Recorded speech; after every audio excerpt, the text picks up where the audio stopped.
Hey, Really Wendy, can you great. tell us a little bit about how your parents ended up in the UK? I think it was Yes. your mom who kind of like Yes. started this whole thing. So, So, so like everybody's mother here, I think, she was a nurse. And it was interesting because she wasn't actually a nurse yet in the Philippines. So she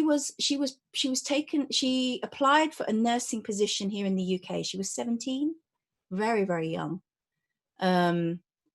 She applied for a nursing, so she trained in the UK, and she was educated here in nursing here in the UK.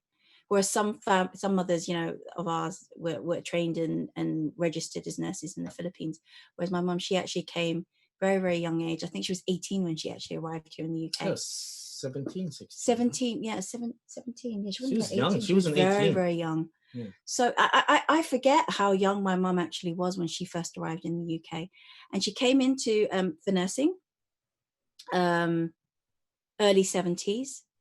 And she trained in general nursing at the time.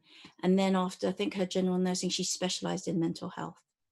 And then that was late 70s. She went back to the Philippines to marry my dad, and then brought my dad over just 79. I think he came to the UK just after I was born.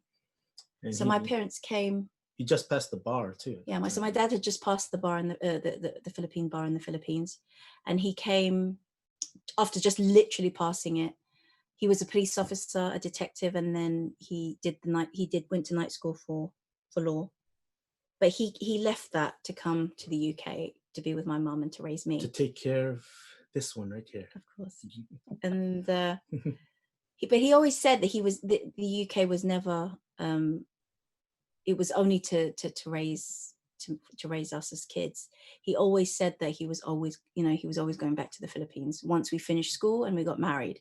Those were the two provisions that he had in his mind. So lo and behold, as soon as my sister Ingrid got married to Albert, that was it. He was gone. He checked out. He was out of here, and he's been happy. Good thing you guys get married younger, because then that would be a long wait, right? It would have been a way long wait. I mean, he pretty much checked out very, very quickly, actually. And then now, so he's been happily retired since 2009 when Ingrid got married. Well, he's still involved. They're still involved in the business. They're not retired in the sense that they just we can't make any decision without passing through obviously the originals, the OGs, the bosses, right? So they're still heavily involved. They're heavily involved. So like even though he's technically retired, he still comes back for every now and then. He was just here actually, about 2 months ago.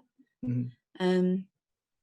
But my thing is, when my dad came, so my mum she had a profession here, so she was a nurse. But my dad, coming from the Philippines as being a lawyer, he came to the UK, and first of all, his education wasn't recognized because the Philippines, they didn't have a reciprocal relationship. So my dad couldn't get a job as a lawyer, as any professional. They never even recognized his university qualifications. So my dad took a job as a kitchen hand in Pizza Hut. So my dad worked as the busboy. He worked his way up to become manager of Pizza Hut, and then became the area manager of pizza. So he managed a few stores. He was then poached by the competitor at the time, which was a company called Deep Pan Pizza, all pizza. And he managed some stores in central London under Deep Pan Pizza. And then in the late 80s, he decided that wasn't enough, working for somebody else wasn't enough. And his dream was always to work for himself. So he opened his own pizza store, his own pizza restaurant, late 80s. But it was really rough time because he opened it, and then there was a massive recession in the UK. So we didn't have the pizza restaurant for very, very long. It didn't do so well. We started out really, really well, and then just the market just tanked. The timing for pizza at that time, it wasn't like now. Like everybody goes out to eat pizza over here. But back then it was still kind of, I don't know. It was just really kind of it was new and foreign. It was very foreign because remember, English people, all they ate was fish and chips, potatoes, steak, roast. Not even that. Yes, roasts and Yeah. The most exotic thing that shepherd's pie. The most exotic thing that they would eat, that they would accept, is Indian food, curry. But Italian food was still foreign. Spanish, European food is still foreign. Even though it's next door, they just keep it there. Because it wasn't like,